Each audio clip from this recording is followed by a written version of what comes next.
A madrugada tem uma propriedade única.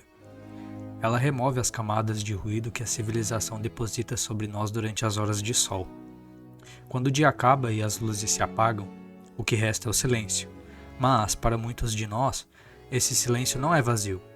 Ele é povoado por perguntas. Se você está aqui agora, ouvindo a minha voz enquanto o resto do mundo parece ter pausado, você está vivendo o estado de espírito que deu a origem a tudo que chamamos de civilização. Milênios atrás, em costas distantes e em noites tão escuras quanto esta, seres humanos olharam para o mesmo céu e sentiram a mesma inquietação. Eles não tinham as respostas que temos hoje. Não tinham telescópios para medir a distância das estrelas, nem biologia para entender o pulsar do próprio coração. Eles tinham apenas o espanto. Os gregos chamavam isso de talmazen. É aquela pontada no peito quando percebemos que a existência não é óbvia.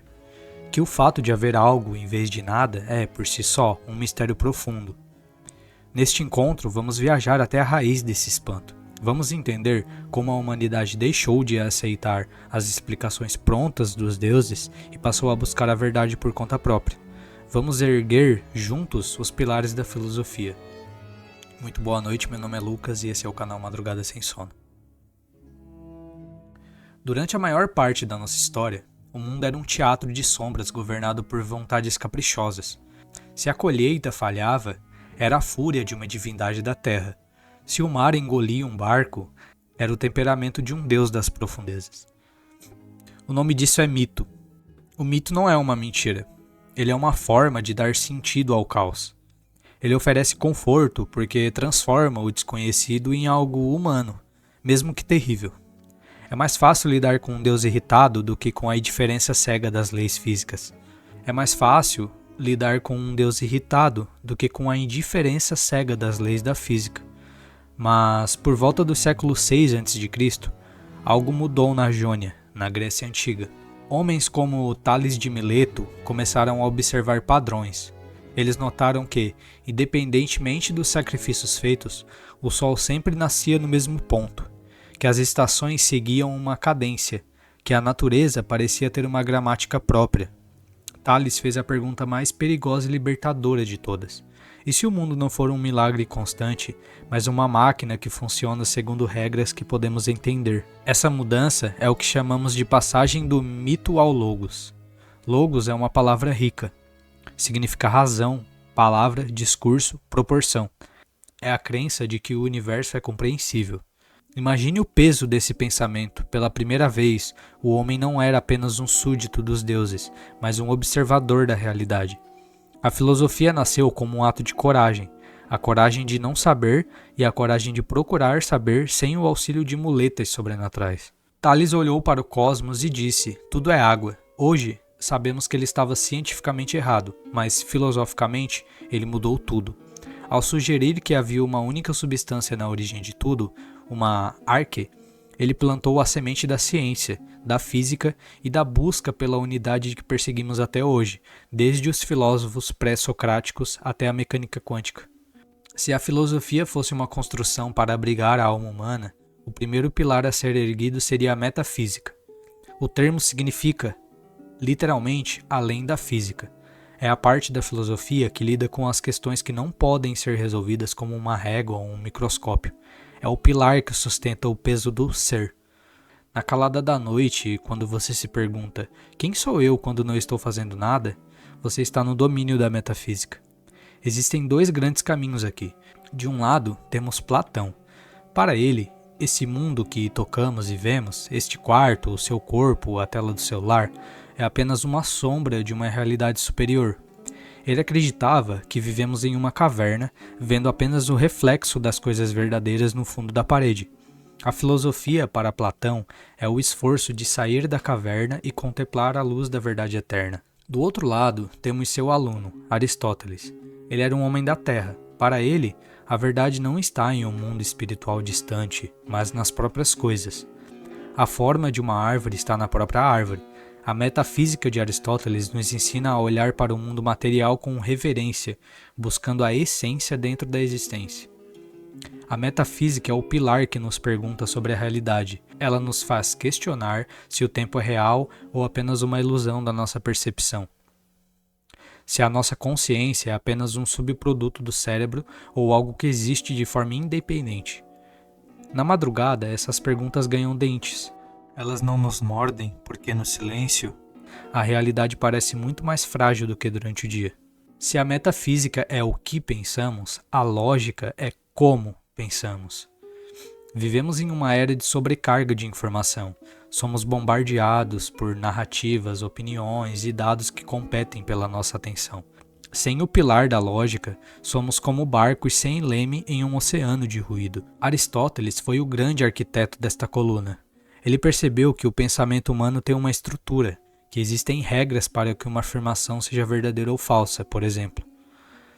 A lógica é a higiene da mente. Ela nos ensina a identificar falácias, a perceber quando estamos sendo enganados por emoções baratas ou por argumentos sem fundamento. No minimalismo que buscamos, a lógica é a ferramenta que corta o excesso. Imagine que sua mente é um jardim. A lógica é o jardineiro que remove as ervas daninhas dos preconceitos e das ideias mal formadas, deixando apenas o que é sólido e coerente. Ser lógico não significa ser frio ou sem emoção. Significa ter o respeito pela verdade, a ponto de não aceitar qualquer resposta apenas porque ela é confortável. Na sua jornada como programador e criador, você sabe que um código não funciona se a lógica estiver quebrada. A vida funciona da mesma forma. Quando nossa lógica interna está em harmonia, o caos do mundo exterior parece menos ameaçador, pois temos um critério interno de clareza. Bom, talvez o pilar mais próximo do coração humano seja a ética. Muitas vezes confundimos ética com moralismo ou com uma lista de pode e não pode, mas na filosofia original, a ética é algo muito mais profundo, vem do grego ethos, que significa morada ou caráter. A pergunta da ética não é o que é proibido, mas sim como devo viver para que minha vida valha a pena. É aqui que o estoicismo de Marco Aurélio e Sêneca brilha com mais intensidade. Para os estoicos, a ética é o exercício da virtude em harmonia com a razão. Eles entendiam que não podemos controlar os eventos externos, mas temos controle total sobre como reagimos a ele. Pense no seu dia. Quantas vezes você se irritou com coisas que não dependiam de você? Quantas vezes você permitiu que a paz da sua cidadela interior fosse invadida pelo ruído alheio? A ética nos ensina a construir uma soberania sobre nós mesmos. Ela nos diz que a felicidade não é um destino que alcançamos quando compramos algo ou quando chegamos em algum lugar, mas sim a qualidade do caminho que percorremos. É o pilar que nos sustenta quando tudo ao redor desmorona. Se você tem seus princípios e vive de acordo com eles, você é invencível, mesmo na derrota. Como sabemos que nós sabemos algo? Essa é a pergunta da epistemologia, a teoria do conhecimento. Parece uma questão técnica, mas ela é fundamental para a nossa sanidade. Em um mundo de profundas falsificações, filtros e algoritmos que criam bolhas ao nosso redor, perguntar-se sobre a natureza do conhecimento é um ato de resistência. Os filósofos passaram séculos debatendo isso. Os empiristas diziam que só conhecemos o que passa pelos nossos sentidos. Os racionalistas diziam que os sentidos nos enganam e que só a razão pura é confiável. Na madrugada, a epistemologia se torna pessoal. Como você sabe que o que você sente agora é a verdade sobre a sua vida e não apenas o cansaço falando? Como você distingue entre um medo real e uma projeção da sua mente? Aprender sobre conhecimento é aprender sobre os nossos próprios limites. É ter a humildade de dizer, eu sei que nada sei, como Sócrates, e a partir dessa humildade, começar a construir um entendimento que seja verdadeiramente seu, e não apenas uma cópia do que você ouviu por aí. Para um canal que valoriza o visual minimalista, o preto e branco e o silêncio, a estética é um pilar vital. Na filosofia, a estética não é sobre cosmética ou sobre o que é bonito no sentido superficial, é sobre a percepção. É sobre como a beleza e a harmonia nos conectam com o sagrado e com o verdadeiro. O filósofo Immanuel Kant dizia que o belo é aquilo que nos agrada universalmente sem precisar de um conceito. É aquela sensação de paz que você sente ao olhar para uma linha perfeita ou ao ouvir uma nota musical que parece vibrar na mesma frequência da sua alma. A estética é o que dá a cor, ou a ausência dela, à nossa existência. Quando você escolhe o minimalismo, você está praticando uma estética de subtração. Você está removendo o que é supérfluo para que a essência possa brilhar. Na filosofia, isso é uma forma de ascese, um treinamento para a alma. O mundo moderno é visualmente polido. Ele quer sua atenção a cada segundo com cores berrantes e movimentos rápidos. Retirar-se para o contraste do branco sobre o preto é um ato político, é reivindicar o direito de ver com clareza. Muitas pessoas pensam na filosofia como algo guardado em bibliotecas empoeiradas, algo para acadêmicos em torres de marfim. Mas os primeiros filósofos viviam suas ideias nas ruas, nas praças e no silêncio de suas casas. A filosofia não é para ser lida, é para ser vivida. Ela é o que nos permite atravessar a madrugada sem sermos devorados pela angústia. Ela nos dá as ferramentas para olhar para a nossa própria finitude e, em vez de pânico, sentir uma profunda aceitação. Quando você pratica um minimalismo digital, ou quando escolhe ler um livro em vez de rolar um feed infinito, você está aplicando os pilares que discutimos aqui.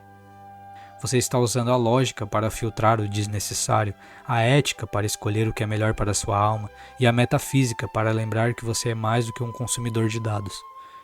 Você é um observador e, como todo observador, você tem o poder de colapsar a função de onda da sua própria realidade. Você pode escolher ver o mundo como um caos assustador ou como um jardim de leis perfeitas e mistérios fascinantes. Estamos chegando ao fim dessa jornada pelas bases do pensamento.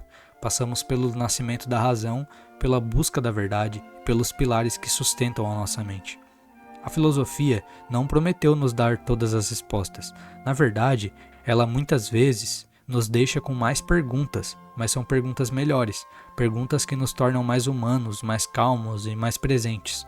A noite continua lá fora, o silêncio ainda nos envolve, mas agora talvez você sinta que esse silêncio tem uma estrutura, que você está apoiado em colunas que resistiram a milênios de história. Você não está apenas acordado, você está consciente. Respire o ar fresco da madrugada, sinta o peso do seu corpo sobre a superfície que te sustenta. Lembre-se de que, embora o universo seja vasto e você pareça pequeno, você é o lugar onde o universo despertou para pensar sobre si mesmo. Você é a consciência do cosmos, isso é suficiente. Fique em paz, o Logos está em ordem e você também está. Até a próxima madrugada no canal Madrugada Sem Sono. Boa noite.